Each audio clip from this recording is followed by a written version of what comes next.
yung tipo na naghahanap ng Brazilian blowout na gusto merong konting straightness, pwedeng-pwede sa inyo itong OMG.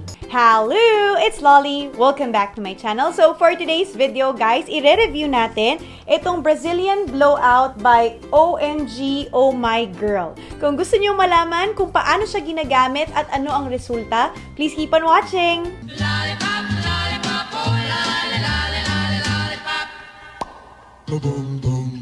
Alright guys, so before we jump into the video, don't forget to hit the subscribe button down below. I-click mo na rin yung bell button beside it so you'll get notified whenever I upload a new video. So may nabasa ako before na comment sa akin na itry ko daw itong OMG na Brazilian blowout. So meron kayong makikita actually dito na bote ng OMG pero medyo mahal siya kaya dun lang tayo sa mga sachets niya. Pag bumili kayo ng mga nasa sachet, each sachet has 35 ml of product and meron na siyang numbers 1, 2, and 3.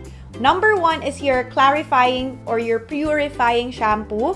Yung number 2, yung mismong Brazilian blowout. And yung number 3, yung parang conditioner na gagamitin nyo after nyo siyang banlawan. So guys, very quick lang itong video na ito. Marami na rin ako mga Brazilian blowout videos in the past. So iiwanan ko yon dito sa info box up para makita nyo kung gusto nyo ng medyo mas mahaba na explanation kung paano siya ginagamit. So without further ado, let's go to the application.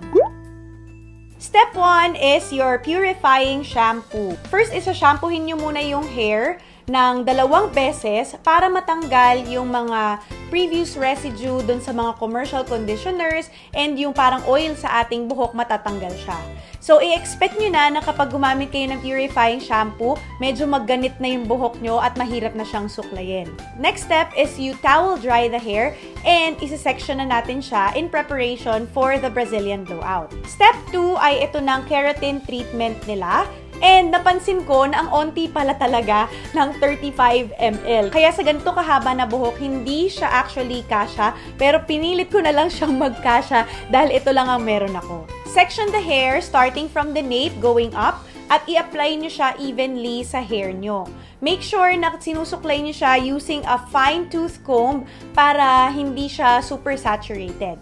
Habang ina-apply namin itong step 2, ay may naaamoy na kami na may sting siya. So, for sure, meron itong formaldehyde. And also, medyo masakit na siya sa mata kahit ako mismo na ako lang ang nag-a-apply.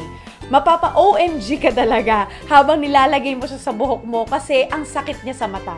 Kapag nalagyan na lahat, babalutan natin siya ng plastic para hindi siya matutuyo kagad. And we're going to leave it for 30 minutes. Hindi natin babanlawan ng hair just like any other brand ng Brazilian blowout. Instead, ibo-blower na natin siya kagad hanggang sa 100% dry. After blow drying, ay isa-section na natin siya uli na dapat maninipis na section lang at pa-plansyahin na natin siya. Make sure na yung setting ng plansya nyo ay depende doon sa hair condition. Kasi kapag ito ay masyadong damaged na, hindi pwedeng masyadong mainit. Be very patient kapag kayo ay nagpa-plansya dahil matagal ito na proseso. Kung gusto nyo talaga maging effective siya, dapat maninipis na section lang ang gagamitin nyo. Once done, you're going to leave it for 3 days nang hindi siya pinabanlawan. And then on the 3rd day, pwede nyo na siyang banlawan with step number 3. As you can see guys, ito ang itsura niya after and after 3 days. At makikita nyo na yes, bumalik na yung konting wave ng buhok niya pero makikita nyo na nag-tame yung frizz.